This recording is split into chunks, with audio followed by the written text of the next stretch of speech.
जय बद्री विशाल। संपूर्ण पृथ्वी लोक में सर्वश्रेष्ठ स्थान है भारत, और भारत में सर्वश्रेष्ठ स्थान है श्री बद्री धाम, जहां पर स्वयं श्री नारायण हर पल हर घड़ी विराजमान रहते हैं। संपूर्ण सृष्टि में श्री नारायण का प्रिय स्थान और प्राणी को मोक्ष पाने का एकमात्र स्थान श्री बद्री धाम, और यहीं से एक रास्ता जाता है जहां से प्राणी शरीर के सहित स्वर्ग जा सकता है, जिसकी यात्रा सब यात्राओं से सर्वश्रेष्ठ है। और ये स्थान है स्वर्गारोहिणी, यानी कि स्वर्ग जाने का दुनिया में एकमात्र स्थान। स्वर्गारोहिणी, जहां से धर्मराज युधिष्ठिर शरीर के सहित स्वर्ग गए। अतः ये वही स्थान है जहां पर युधिष्ठिर को लेने के लिए पुष्पक विमान आया था। यहीं पर है दुनिया का सबसे पवित्र और सबसे बड़ा तीर्थ सतोपंथ सरोवर, जहां पर स्वयं त्रिदेव ब्रह्मा, विष्णु, महेश एकादशी के दिन इस पवित्र सरोवर में स्नान आदि करके तपस्या करते हैं। ये वो तपस्थली है जिसे प्राप्त करने के लिए बड़े बड़े संत मुनिजन ललायित रहते हैं। आइए अब हम आपको सतोपंथ, स्वर्गारोहिणी, चक्र तीर्थ, सहस्त्रधारा, लक्ष्मीवन, वसुधारा एवं बद्री धाम के अन्य पुण्य तीर्थों की यात्रा कराते हैं, जो कि हर प्राणी के लिए अति दुर्लभ है। ये यात्रा वो ही मनुष्य कर सकता है जिस पर भगवान की अति कृपा हो। ये स्वर्ग यात्रा सर्वप्रथम 5 पांडवों ने की थी, परंतु स्वर्गारोहिणी तक केवल धर्मराज युधिष्ठिर ही जा सके। भारत की 4 दिशाओं में 4 धाम विद्यमान हैं, जिनमें से सर्वश्रेष्ठ धाम श्री बद्री धाम को ही माना गया, क्योंकि इस धाम को शास्त्रों, वेद पुराणों ने भूवैकुंठ के नाम से जाना है। यह धाम आदि अनादि है।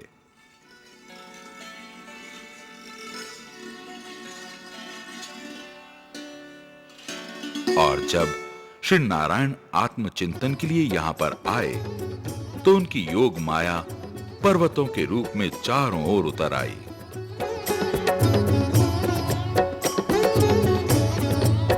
एक भैरवी चक्र आकाश में, एक भैरवी चक्र पृथ्वी के नीचे स्थित हो गया, और जहां पर स्वयं श्री नारायण विराजमान होते हैं, वो स्थान वैकुंठ बन जाता है। अतः जहां बद्री नारायण रहते हैं, उस भूमि को वैकुंठ कहते हैं। जय बद्री नारायण नमो नमः, श्री लक्ष्मी नारायण नमो नमः। जय बद्री नारायण नमो नमः, श्री लक्ष्मी नारायण नमो नमः।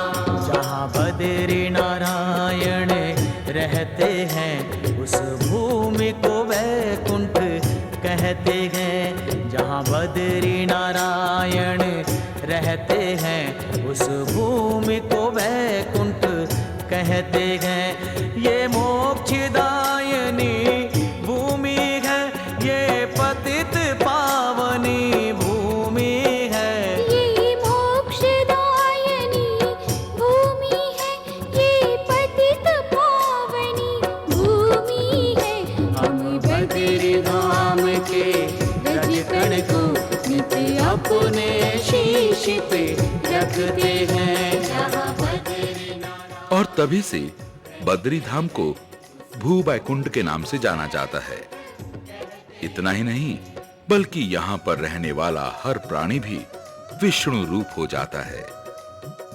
इस भूमि पर रहने वाला हर जीव साधक नहीं, बल्कि सिद्ध होता है। दुनिया में किया हुआ हर पाप श्री बद्री धाम आकर धुल जाता है। नारायण की नगरी गए ये, जग कल्याणी नगरी गए ये, अलकनंदा धारणी नगरी। जहाँ पाप सभी के कटते हैं, उस भूमि को वैकुंठ कहते हैं।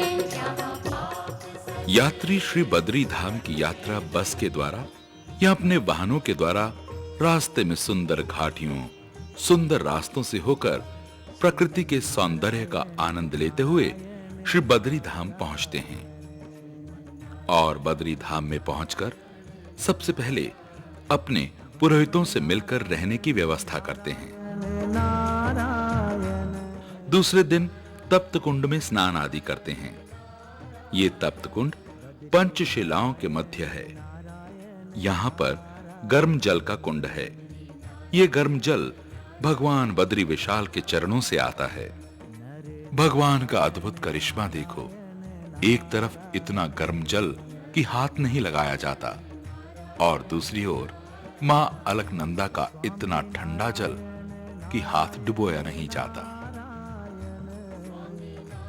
सच पूछिए, दोनों जल प्रभु के चरणों से ही निकलते हैं। यात्री यहां पर स्नान करके अपने पुरोहितों से पूजन आदि करवाते हैं। श्रीमन नारायण नारायण नारायण। यहां पर दान देने से अक्षय पुण्य प्राप्त होता है। विष्णु नारायण नारायण नारायण।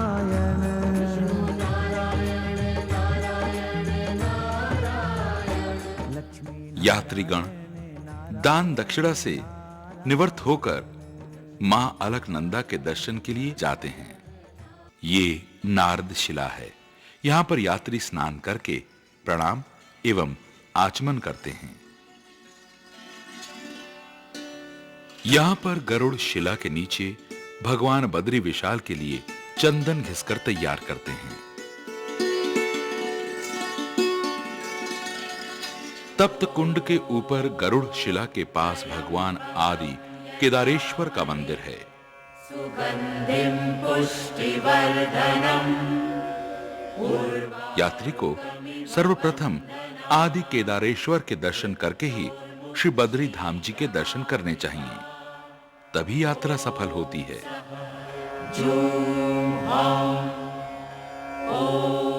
भगवान आदि केदारेश्वर के दर्शनों के बाद यात्री प्रसाद की दुकान पर पहुंचते हैं और अपनी श्रद्धा के अनुसार प्रसाद की थाली माला लेकर जाते हैं। यहां पर तुलसी की माला या फिर हिमालय के फूलों की माला चढ़ती है।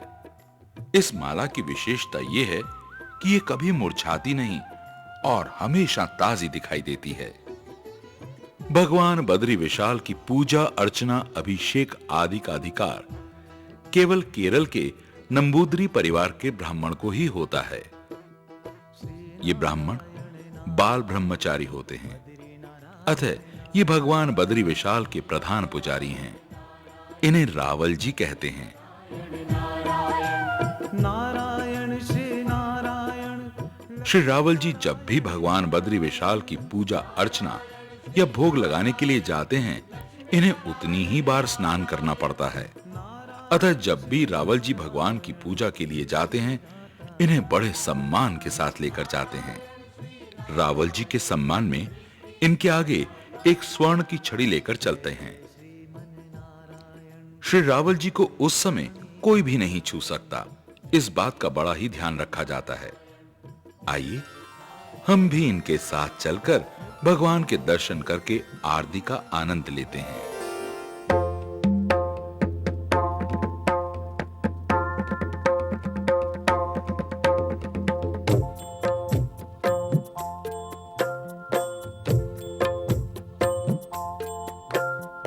पवन मंद सुगंध शीतल हेम मंदिर शोभितम् निकट गंगा बहत निर्मल बद्रीनाथ विश्वम्भरम्।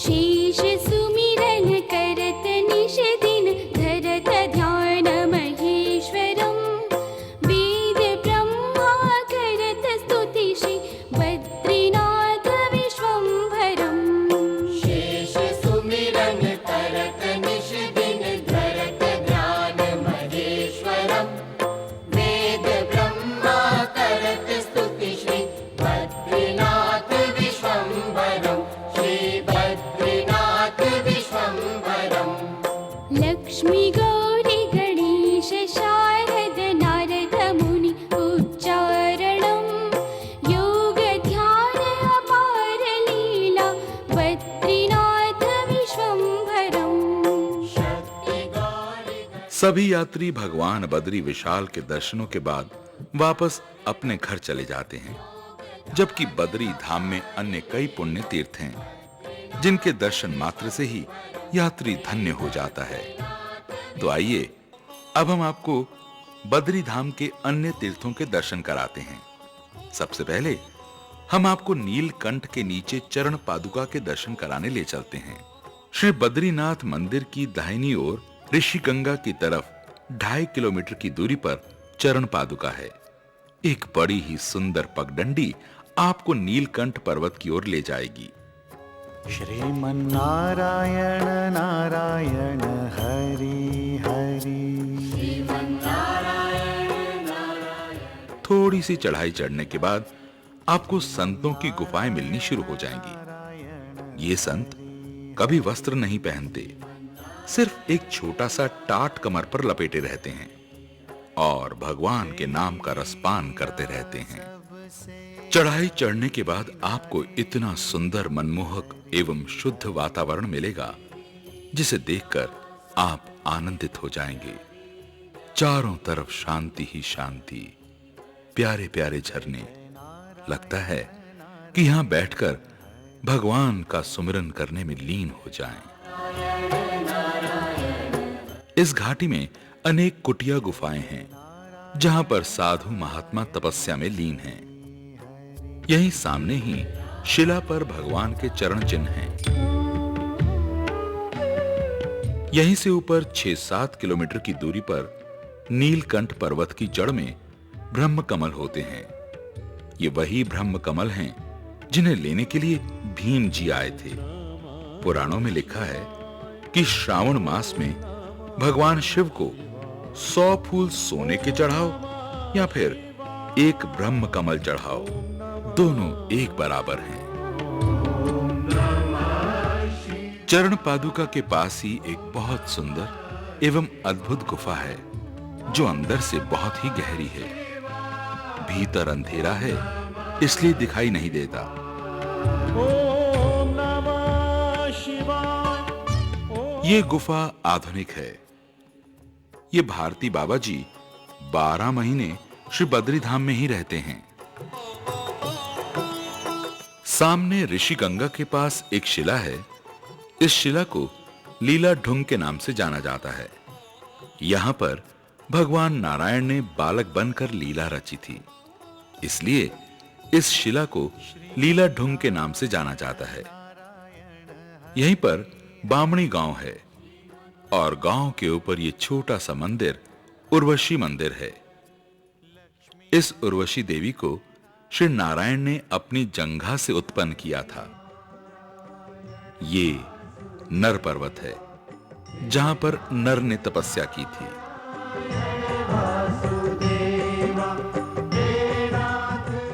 ये नारायण पर्वत है, यहां पर नारायण ने तपस्या की थी, अतः मंदिर भी नारायण पर्वत पर स्थित है। बसा हिमालय पर उत्तर में पावन बद्रीनाथ, नारायण ने यही तपस्या की थी नर के साथ। नर नारायण भगवान के 24 अवतारों में से चौथे अवतार हैं और ये अवतार जन कल्याण हेतु तपस्वी का रूप धरकर आए। अतः द्वापर में यही नर और नारायण श्री कृष्ण और अर्जुन बनकर आए। प्रिय भक्तों, अब हम आपको एक दिव्य तीर्थ के दर्शन कराते हैं। यह तीर्थ ब्रह्म कपाल के नाम से जाना जाता है।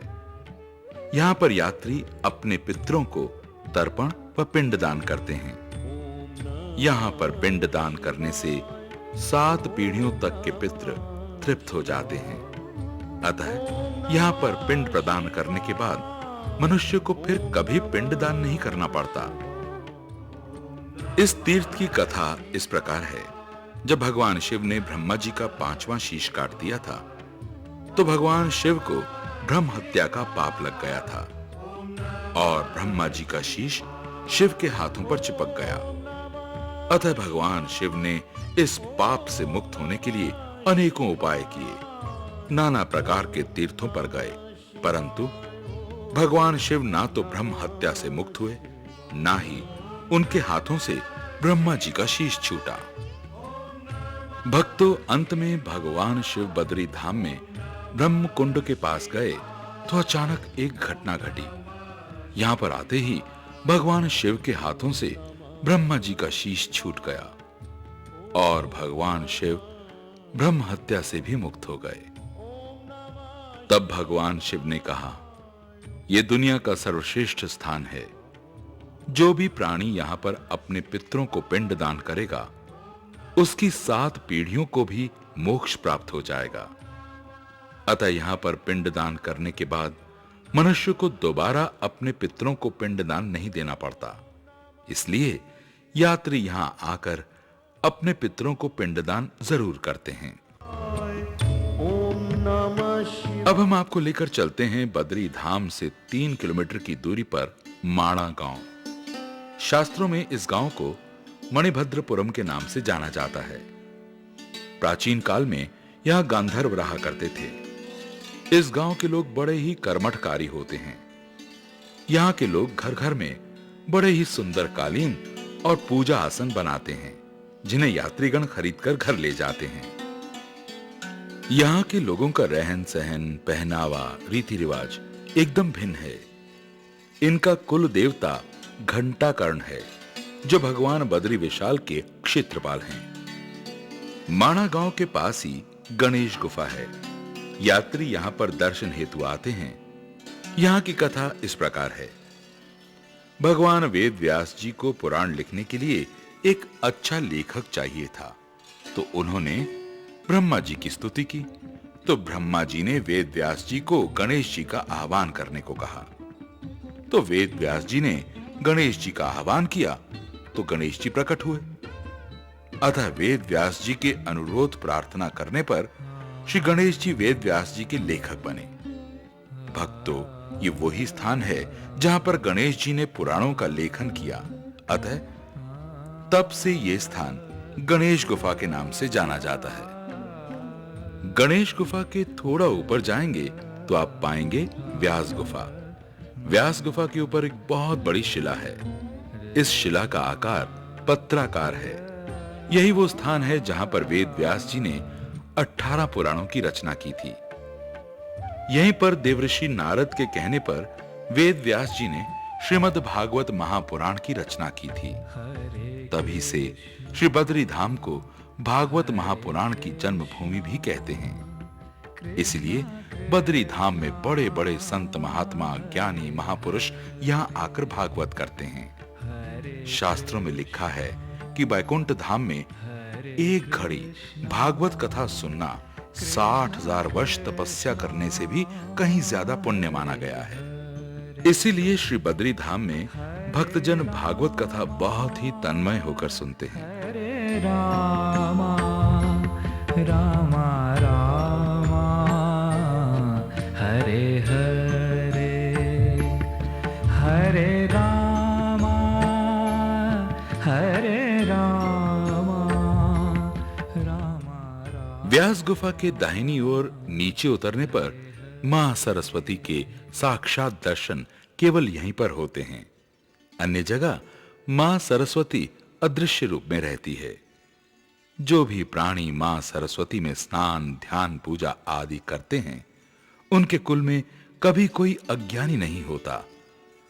सरस्वती नदी का प्रवाह इतना तीव्र है कि यात्री देखकर एक बार डर ही जाता है।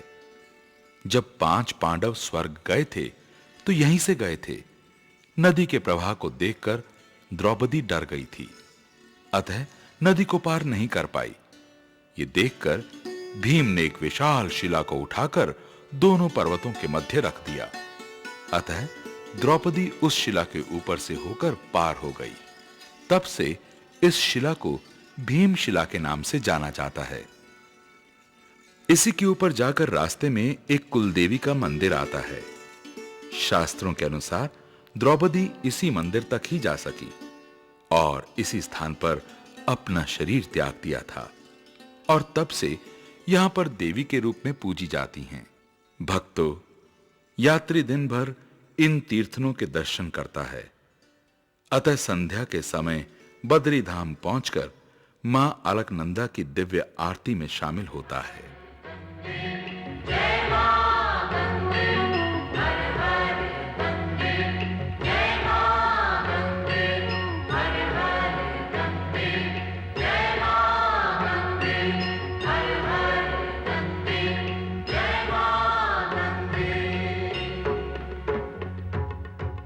मां अलकनंदा की आरती के बाद यात्री मंदिर की संध्याकालीन पूजा व शयन आरती में शामिल होकर अपनी यात्रा सफल करता है।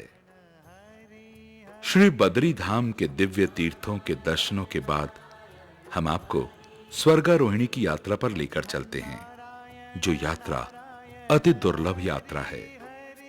श्री बद्री धाम में करोड़ों यात्री आते हैं, परंतु सतोपंथ स्वर्गारोहिणी की यात्रा चंद प्राणी ही कर सकते हैं, या फिर जिस पर भगवान की अति कृपा होती है वही प्राणी स्वर्गारोहिणी की यात्रा कर सकता है। इस यात्रा के बारे में आइए सुनते हैं विद्वान जन क्या कहते हैं। सतोपंथ सत्यपथ। सत्यपथ अर्थात जहां सत्य ही सत्य है, और जीवन का सत्य क्या है?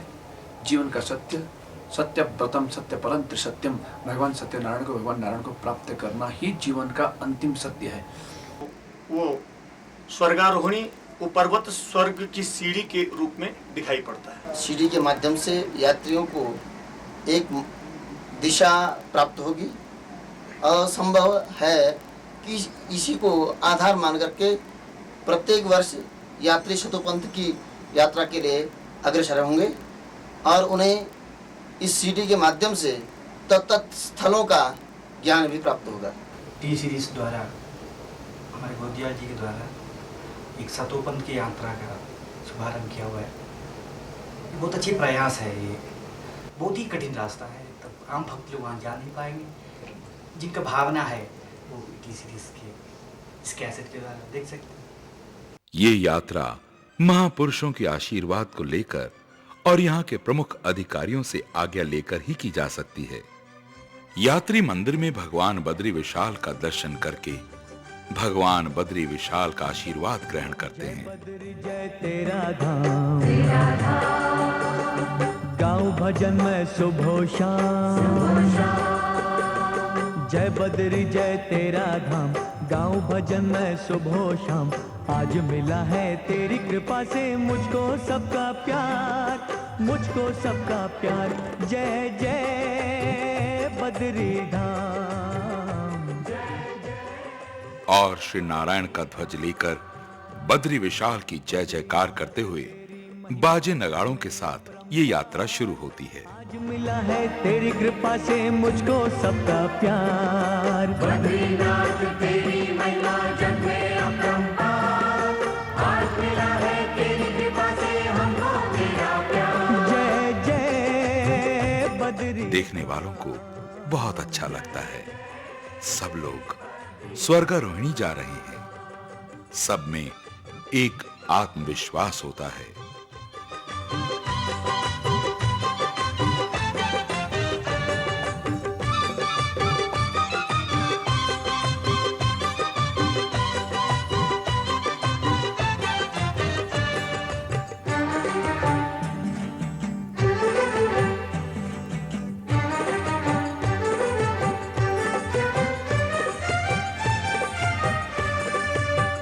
चारों धाम में तेरे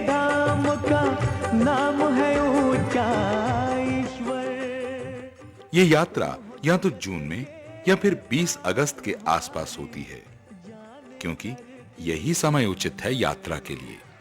तेरी धरा पे भक्तों को मुक्ति मिलती है अविराम, मिलती है अविराम। जय जय बद्री धाम, जय जय बद्री धाम। बद्रीनाथ तेरी महिमा जग में अपरंपार, आज मिला है तेरी कृपा से हमको तेरा प्यार। जय जय बद्री धाम, जय जय बद्री धाम।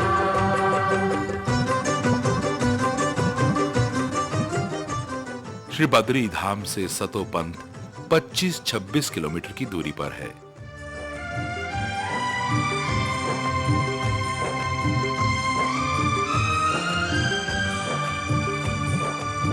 तूने सदा निज भक्तों को अपनाया हर मुश्किल में, आज मुझे अपनों से मिलाकर भर दी खुशियाँ दिल में।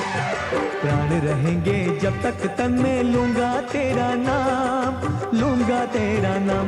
जय जय बद्री धाम, जय जय बद्री धाम। बद्रीनाथ तेरी महिमा जग में अपरंपार, आज मिला है तेरी कृपा से हमको तेरा प्यार। जय जय बद्री धाम, जय जय बद्री धाम। बद्रीनाथ तेरी महिमा जग में अपरंपार, आज मिला है तेरी कृपा से मुझको सबका प्यार। बद्रीनाथ तेरी महिमा जग में अपरंपार, आज मिला है तेरी कृपा से हमको तेरा प्यार। जय जय बद्री धाम, जय जय बद्री धाम।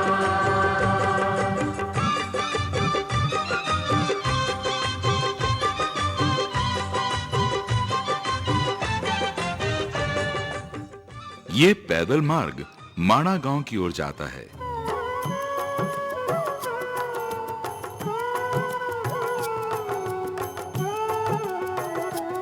दो किलोमीटर बाद एक शिला पर नाग नागिन का जोड़ा है।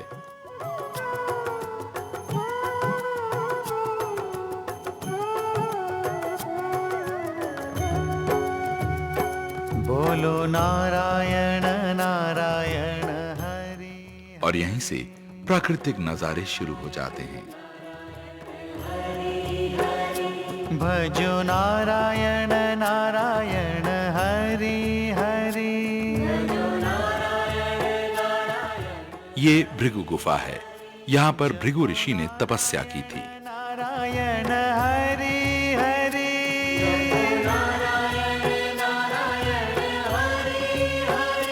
सत्य नारायण नारायण हरि हरि।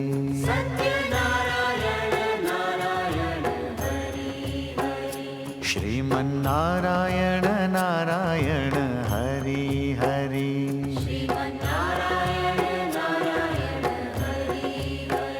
श्रीमन्नारायण नारायण हरि हरि।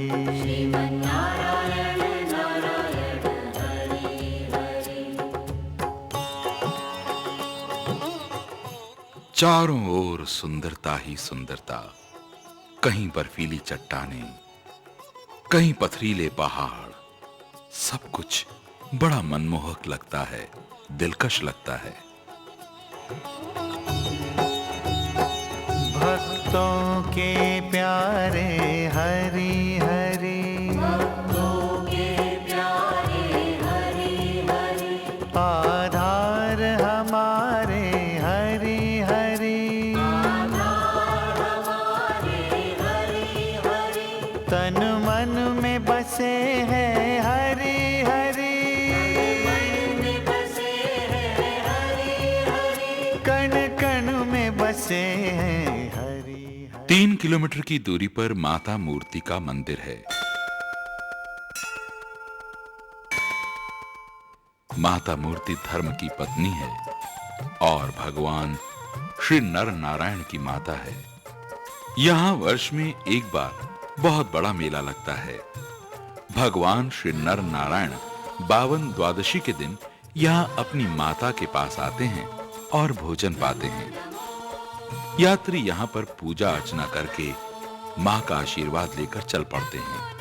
दुर्गे सुख करनी, नमो नमो अम्बे दुख हरनी, निरंकार है ज्योति तुम्हारी, त्यों लोक फैली उजियारी, शश ललाट मुख महा। थोड़ी ही दूर पर पगडंडी प्रारंभ हो जाती है।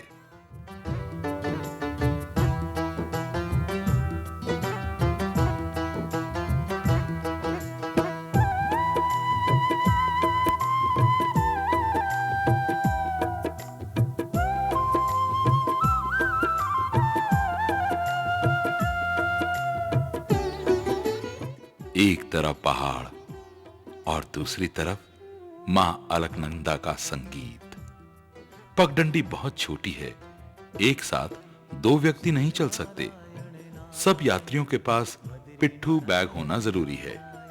इसमें यात्री अपने पास पानी की बोतल, बिस्किट, चने, बादाम, काजू, दवाइयां रखता है और ये सामान यात्रा में जरूरी भी है।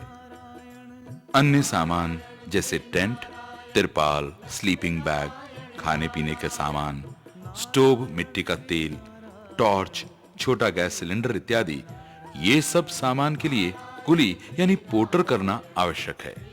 इस यात्रा में वही पोर्टर जा सकता है जो पहले भी गया हो।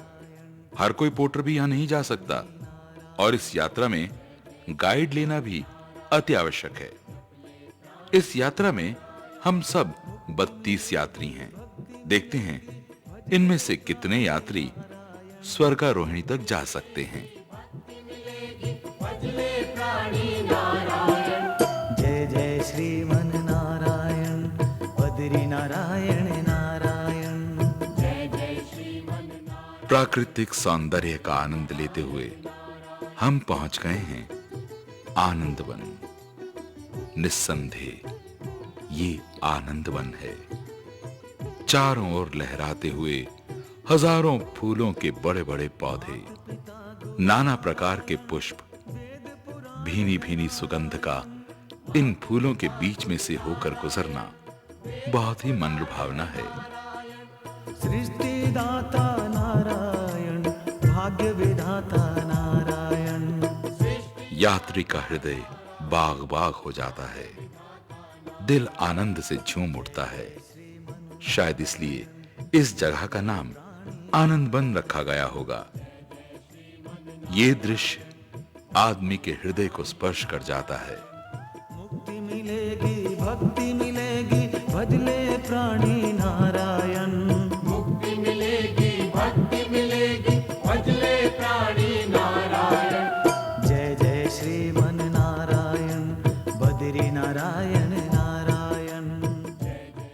आनंदवन के पश्चात एक जगह ग्लेशियर आता है। ऊपर ग्लेशियर, नीचे से अलकनंदा का पहाड़ी जोश देखकर कुछ डर भी लगता है।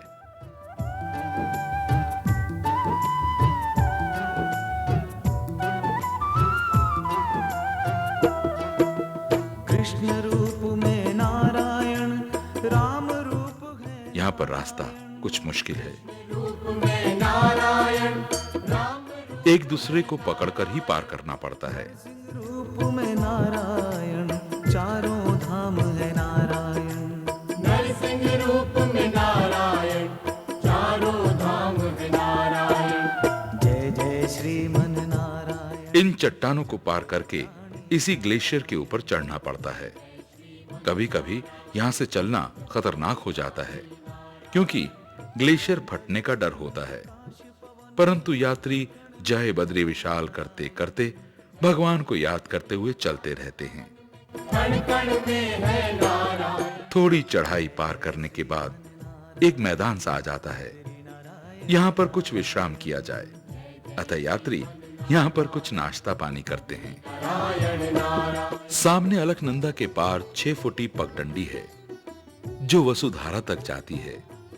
ऊपर पहाड़ की चोटियों से मोतियों को बिखेरती हुई धारा का जल मोतियों के समान दिखाई देता है।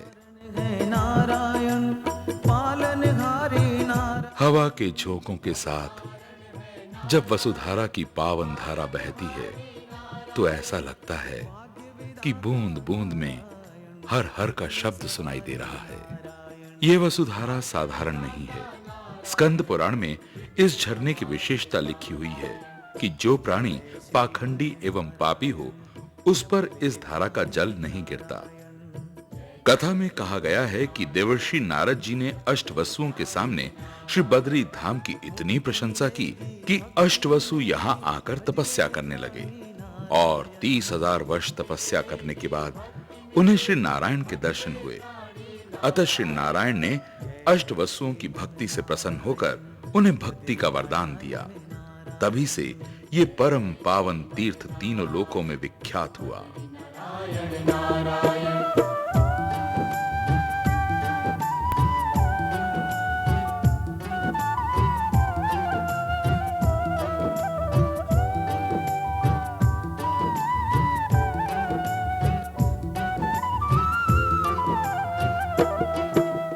तीन लोक में नारायण, तीनों देव है नारायण।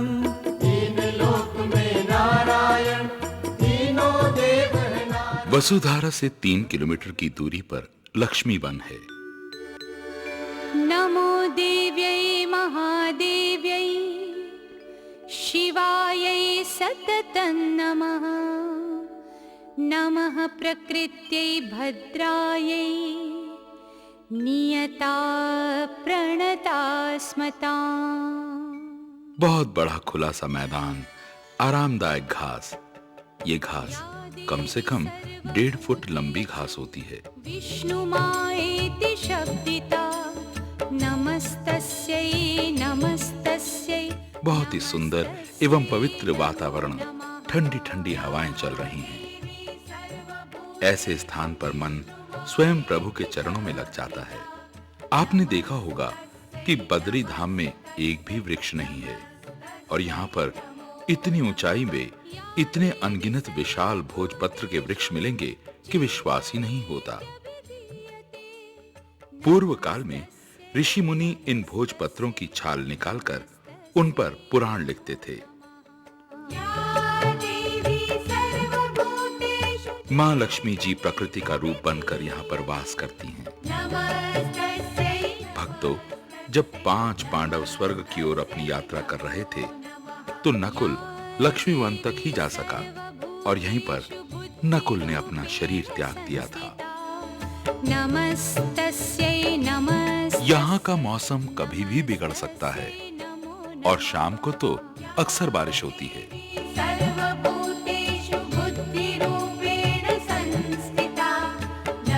यात्री स्वर्गारोहिणी यात्रा का पहला विश्राम लक्ष्मीवन में ही करते हैं। नमो नमः। आसपास छोटी छोटी गुफाएं हैं। ज्यादा यात्री हो तो चट्टानों की ओट में तिरपाल लगाकर गुजारा कर लेते हैं। इस यात्रा में यात्री को अपने साथ टेंट ले जाना अति आवश्यक है। दूसरे दिन सुबह सुबह यात्री ओम नमो नारायण का जाप करते हुए अपनी यात्रा प्रारंभ कर देते हैं। कुछ यात्री यहीं से वापस लौट जाते हैं।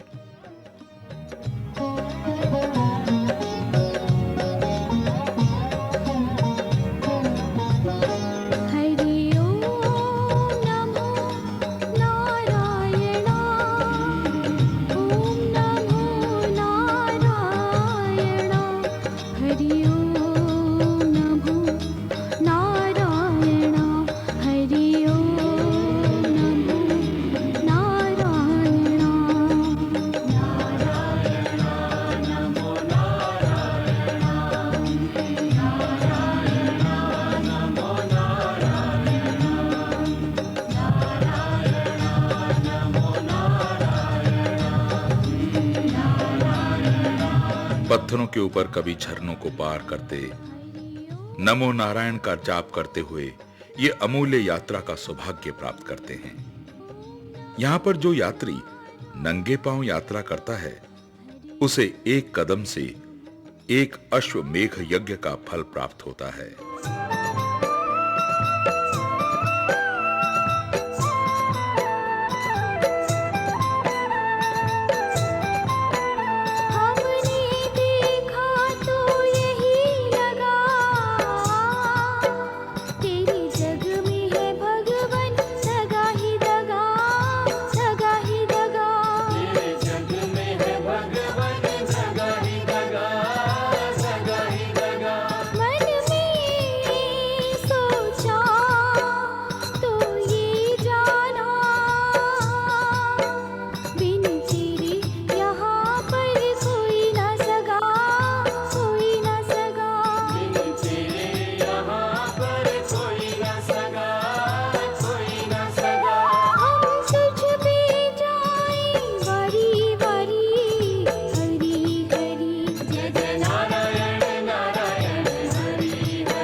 कहीं कहीं पर गुफाएं भी नजर आती हैं।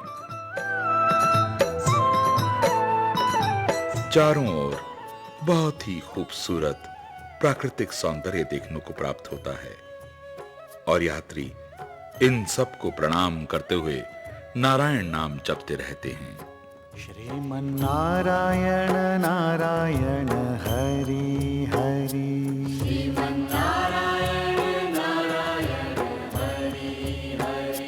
श्रीमन नारायण नारायण हरि हरि। यहीं से सामने एक पहाड़ दिखाई देता है। इस पहाड़ से दो घाटियां नजर आती हैं।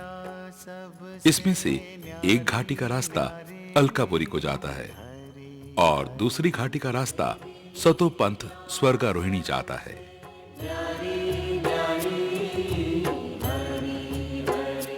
जय जय नारायण नारायण। और अलकापुरी से ही मां अलकनंदा का उद्गम स्थल है। ग्लेशियर के बीच से मां अलकनंदा निकलती है। वास्तव में मां अलकनंदा स्वर्गारोहिणी के पास विष्णु कुंड से निकलकर अलकापुरी में दिखाई देती है, इसलिए इसको विष्णुपदी गंगा कहते हैं।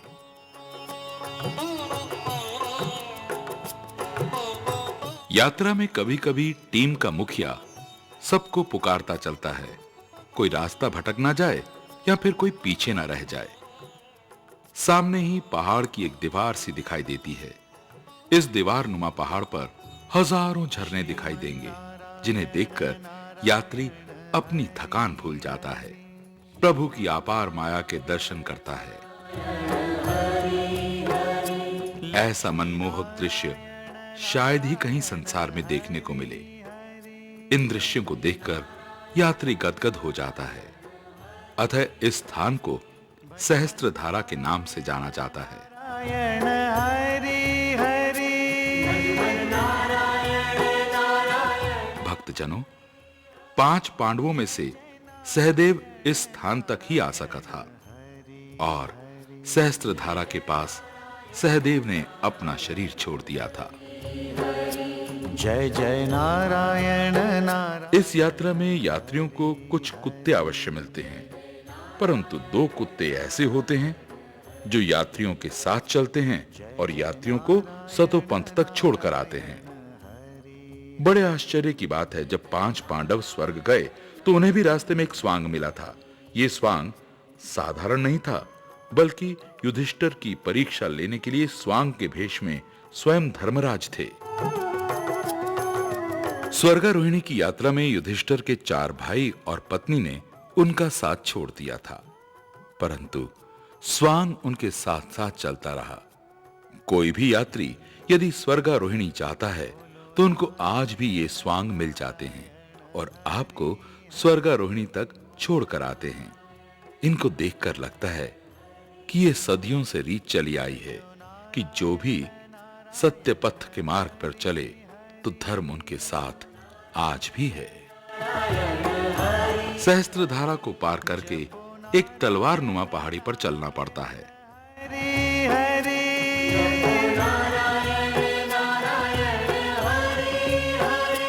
इस समय हम बादलों के बीच में पहुंच गए हैं। पहाड़ की दोनों ओर खाई है। बिल्कुल पहाड़ की नोक पर चलना कठिन है।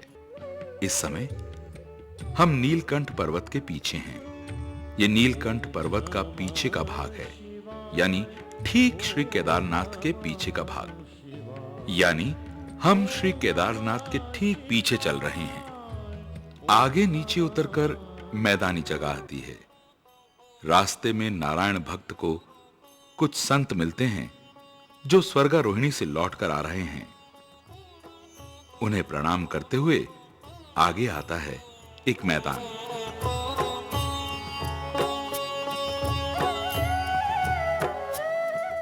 बड़ा ही सुंदर, चारों ओर पानी, जलधाराएं, लाल लाल फूलों के बीच बैठने का मन होता है।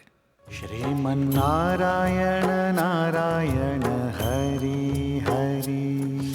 यहाँ पर यात्री पंच स्नान आदि करके चाय पीते हैं और कुछ भक्ति में लीन हो जाते हैं। नारायण नारायण हरि हरि। यहाँ पर एकाग्र चित्त होकर भगवान का जाप करो तो श्री नारायण की छवि हृदय में उतर आती है। लगता है भगवान बद्री विशाल से साक्षात्कार हो रहा है। ये सब अनुभव की बातें हैं। केदार खंड में लिखा है कि घर में प्राणी 1,00,000 माला जाप करे और सतोपंथ में 1 माला जाप करे, एक ही बराबर है। फिर क्यों ना हम भी भक्ति में लीन होकर अपनी यात्रा को सफल करें। और अब हम अष्टाक्षरी मंत्र का जाप करते हुए चक्र तीर्थ की ओर चलते हैं।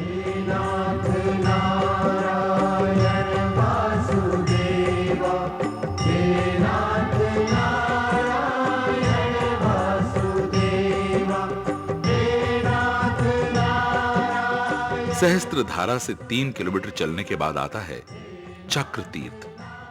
बहुत बड़ा मैदान, गोला आकार का, सूखे तालाब की तरह दिखाई देता है। इतनी ऊंचाई पर हिमालय में इतना बड़ा मैदान देखकर अचंभा होता है। भक्तों, 5 पांडव जब स्वर्गारोहिणी की ओर जा रहे थे तो वीर अर्जुन चक्र तीर्थ तक ही आ सका था और यहीं पर अर्जुन ने अपना शरीर त्याग दिया था। इससे आगे भीम, युधिष्ठिर और स्वांग के रूप में धर्मराज गए थे। चक्र तीर्थ में कुछ गुफाएं हैं, अतः यात्री अपनी यात्रा का दूसरा रात्रि विश्राम इन्हीं गुफाओं में करता है।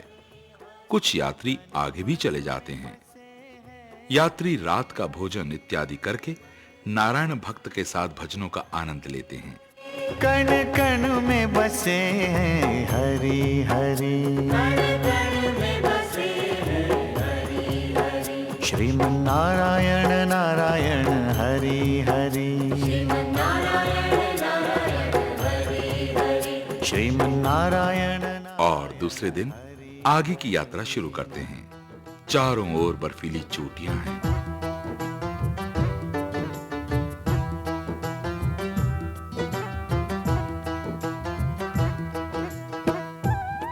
अब तो बादल भी नीचे रह गए। हम बादलों के ऊपर पहुंच गए। बड़ा ही अच्छा लग रहा है।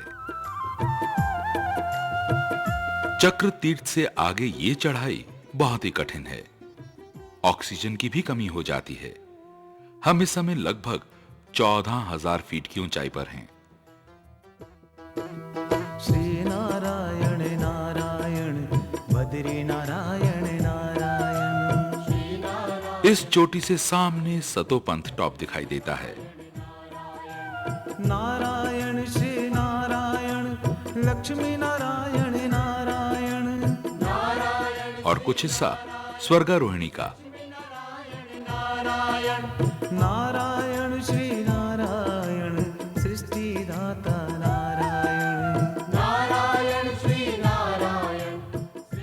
इस चोटी के बाद रास्ता और कठिन हो जाता है। श्रीमन नारायण जपले प्राणी नारायण। जय जय श्रीमन नारायण जपले प्राणी नारायण। मुक्ति मिलेगी भक्ति मिलेगी भजले प्राणी नारायण। मुक्ति मिलेगी भक्ति मिलेगी चारों ओर बड़े बड़े पत्थर, बड़ी बड़ी चट्टानों को पार करना पड़ता है। एक चोटी से दूसरी चोटी पर जाना पड़ता है और इस चोटी पर कुछ संत आ रहे हैं। शायद स्वामी नारायण वाले महाराज हैं। ये माताजी भी सतो पंथ तक होकर आ रही हैं। इनको सतो पंथ के दर्शन से इतना आनंद मिला कि अपने आप को प्रभु चरणों में लगाकर धन्य हो गई हैं। वो देख के कितना रोया कि अभी हमको कुछ पता नहीं कि मैं वो सतोपन देख के कितना रोया। मन नहीं लगता है जाने का। ये तीर्थ है ही ऐसा जिसके दर्शन से प्राणी की आंखों से भक्ति रस की गंगा बहने लगती है। चक्र तीर्थ से सतो पंथ तक 3 किलोमीटर का रास्ता यात्री की कठिन परीक्षा ले लेता है। ये रास्ता साधारण नहीं, बल्कि हमको ग्लेशियरों के ऊपर चलना पड़ता है। नीचे पानी बहता है, ऊपर 20-30 फीट का ग्लेशियर और ग्लेशियर के ऊपर बड़े बड़े पत्थर, चट्टानें पार करनी पड़ती हैं। इन पर पांव संभल कर रखना पड़ता है। यह रास्ता नहीं, बल्कि यात्री को एक स्थान पर खड़े होकर सामने रास्ते का चिन्ह देखना पड़ता है। यह चिन्ह एक पत्थर के ऊपर दूसरा पत्थर रखकर बनाया जाता है। इस प्रकार यात्री इन चिन्हों को देखकर रास्ते का अनुमान लगाकर चलता है। एक चोटी पर पहुंचकर सामने अलकापुरी का टॉप दिखाई देता है। ये कुबेर का मुकुट है। यही वो जगह है जहां से रावण अपने भाई कुबेर से पुष्पक विमान जीतकर ले गया था। यहीं पर कुबेर के भंडार हैं। यहीं से तिरुपति बालाजी ने पद्मावती से शादी करने के लिए कुबेर से कर्जा लिया था।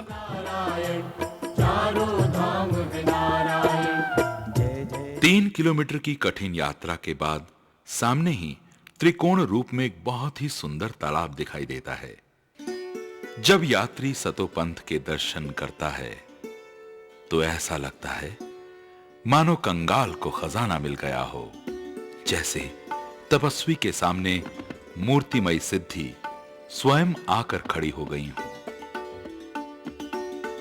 इतना स्वच्छ कांच के समान हरे रंग का जल, यात्री का हृदय सतोपंथ के दर्शन करके भक्ति से ओतप्रोत हो जाता है। यह स्थान दुनिया में एक ऐसा स्थान है कि प्राणी यहां पर आने के बाद संसार में वापस जाने की इच्छा नहीं रखता।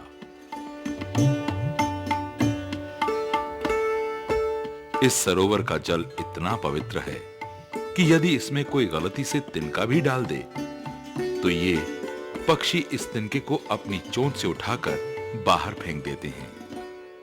यहां के पक्षी भी सात्विक भाव के ही मिलेंगे। ये पक्षी और कहीं नहीं मिलते। यहीं पर आसपास में ही गुफाएं हैं। यात्री इन्हीं गुफाओं में आकर ठहरते हैं या फिर टेंट लगाकर अपनी ठहरने की व्यवस्था करते हैं।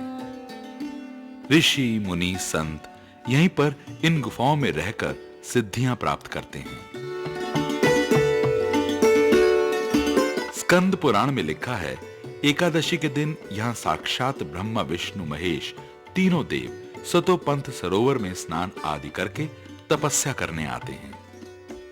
सतोपंथ के दर्शन, पूजा, स्तुति करने से क्या फल प्राप्त होता है, यह स्वयं ब्रह्मा जी भी नहीं कह सकते, तो फिर हम क्या कहें। यात्री सिर्फ यहीं तक ही जाते हैं। और 5 पांडवों में से भीम सतोपंथ तक ही जा सका और यहीं सतोपंथ में अपना शरीर त्याग दिया। यात्री भी सतोपंथ में स्नान करके तपस्या करते हैं। कोई कोई तो अपने ठाकुर जी को स्नान कराकर पूजा करता है।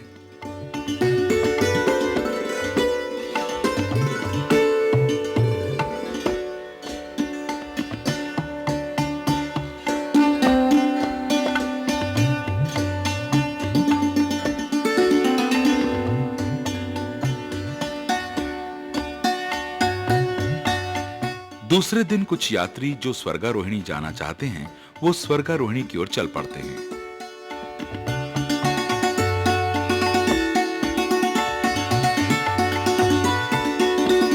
अब रास्ता और भी कठिन है।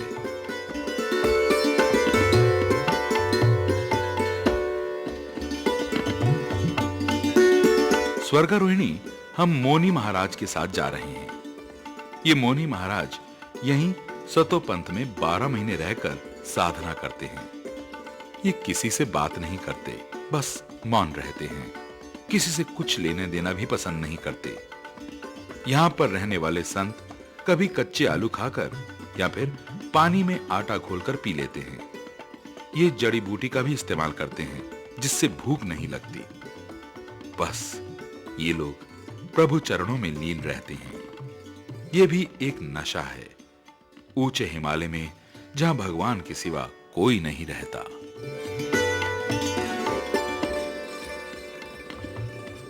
तलवार की धार जैसी पहाड़ी पर चलना पड़ रहा है। दूर चोटी पर पहुंचना है।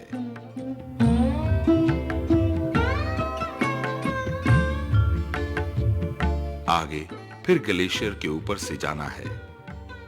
दूर से कहीं विस्फोट की आवाजें आ रही हैं। शायद ये ऊपर ग्लेशियर टूट रहे हैं।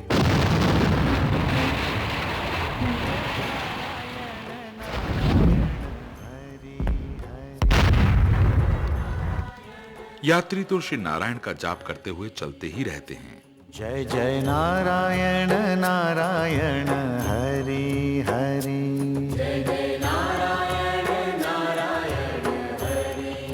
दूर चोटी के बाद पहले चंद्रकुंड आता है।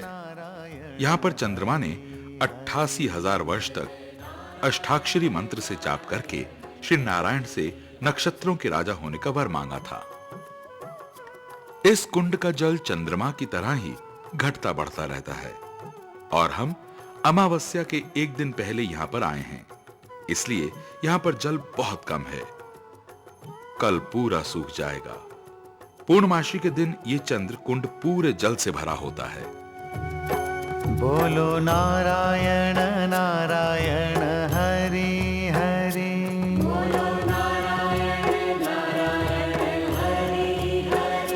भजो नारायण नारायण हरि हरि। चंद्र कुंड के बाद सूर्य कुंड आता है। जपो नारायण नारायण हरि हरि। यहाँ पर यात्री पूजा अर्चना करते हैं। जो भी प्राणी यहाँ पर पूजा करते हैं और सूर्य नारायण का जाप करते हैं, वो प्राणी सूर्य के समान तेजस्वी हो जाता है। श्रीमन नारायण नारायण हरि हरि।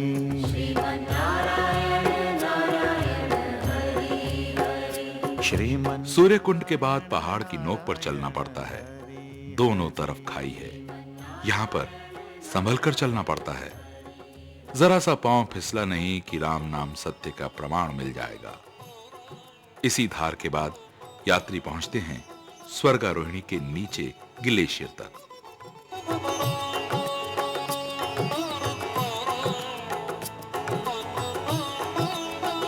यहां पहुंचकर प्राणी धन्य हो जाता है। इसी के ऊपर स्वर्गारोहिणी है। यहीं पर 3 सीढ़ियां दिखाई देती हैं। कहते हैं कि कुल 7 सीढ़ियां हैं, परंतु बादलों के कारण हमें कम ही दिखाई दे रही हैं। यही वो स्थान है जहां पर धर्मराज युधिष्ठिर और स्वांग के रूप में स्वयं धर्मराज गए थे। हरि हरि। जब युधिष्ठिर को लेने के लिए विमान आया तो दूतों ने युधिष्ठिर को आदर से विमान में बैठने को कहा। श्रीमन नारायण नारायण हरि। तो युधिष्ठिर बोले, रास्ते में मेरे भाई एक एक करके मेरा साथ छोड़ते गए, परंतु सिर्फ यही एक स्वांग है जिसने मेरा साथ यहां तक दिया। इसका मतलब मेरे ज्यादा पुण्य इस स्वांग ने किए हैं। इसलिए यदि ये स्वांग स्वर्ग जाएगा तो मैं भी जाऊंगा, अन्यथा मैं नहीं जाऊंगा। ये सुनकर धर्मराज ने स्वांग का रूप छोड़कर युधिष्ठिर को दर्शन दिए और कहा, वाकई में तुम धर्मराज हो। भक्त जनों, यही वो स्थान है जहां से प्राणी शरीर सहित स्वर्ग जा सकता है।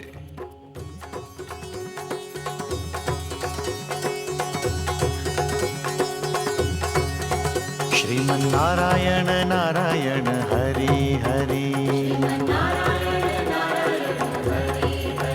Sriman Narayana Narayan Hari Hari,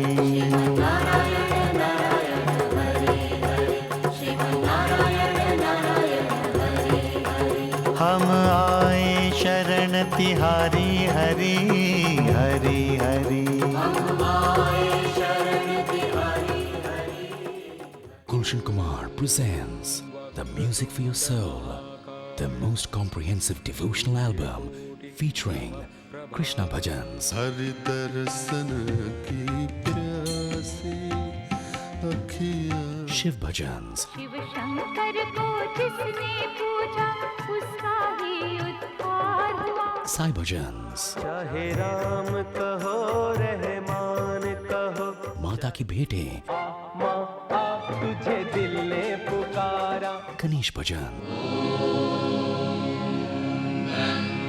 Bhakti Sagar, a pack of 5 CDs featuring 48 soothing bhajans. Music in stores now. मेरे देश में गंगा युगों युगों से झरझर बहती जाए, मेरे देश में गंगा गंगा तेरा पानी अमृत झरझर बहता जाए, जिसके तट ब्रह्मा विष्णु शंकर करते सदा बसेरा। मानो तुम्हें गंगा माँ हूँ। आज ही घर ले आए कैसेट्स और वीसीडीज केवल टी सीरीज पर उपलब्ध। गुलशन कुमार की श्रद्धापूर्ण प्रस्तुति गायत्री मंत्र, जय हनुमान ज्ञान गुण हनुमान चालीसा, कभी राम बने कभी राम बन के कभी श्याम बन के, कभी प्यासे को पानी पिलाया नहीं, बाद अमृत पिलाने से क्या फायदा। आरतियाँ, इनमें से कोई भी वीसीडी घर ले आए केवल 36 रुपए में। जी हाँ, अपने मनपसंद वीसीडी चुने सिर्फ 36 रुपए में, केवल टी सीरीज पर। गुलशन कुमार लाए हैं पतित पावनी और मोक्षदायिनी गंगा, गोमुख से गंगा सागर तक लगभग 2427 किलोमीटर लंबी इस महानतम नदी के साथ साथ चलना एक अभूतपूर्व अनुभव है। गंगा नदी के उद्गम से लेकर अंतिम छोर तक की संपूर्ण यात्रा का ज्ञानवर्धक विवरण। गंगा, गोमुख से गंगा सागर तक, वीसीडीज केवल टी सीरीज पर। गुलशन कुमार प्रस्तुत करते हैं शुभ दीपावली पूजन। इसमें शामिल है सुख और ऐश्वर्य की देवी श्री लक्ष्मी की विधिवत पूजा का संपूर्ण विवरण, महालक्ष्मी पूजन विधि, और साथ है श्री महालक्ष्मी संकीर्तन माला जो गुणगान है मां लक्ष्मी की कीर्ति का। दीपावली के शुभ अवसर पर 2 वीसीडीज का ये अनोखा संग्रह केवल टी सीरीज पर। गुलशन कुमार प्रस्तुत करते हैं माता चंडी देवी की गाथा। बड़ी श्रद्धा लगन से ये जग जिसकी महिमा गाता है, हर पल महिमा गाता है। ये हरिद्वार की चंडी माँ की पावन गाथा है, ये पावन गाथा। माँ चंडी देवी की महिमा का सुंदर वर्णन, माता चंडी देवी की गाथा, कैसेट सीडीज और वीसीडीज केवल टी सीरीज पर।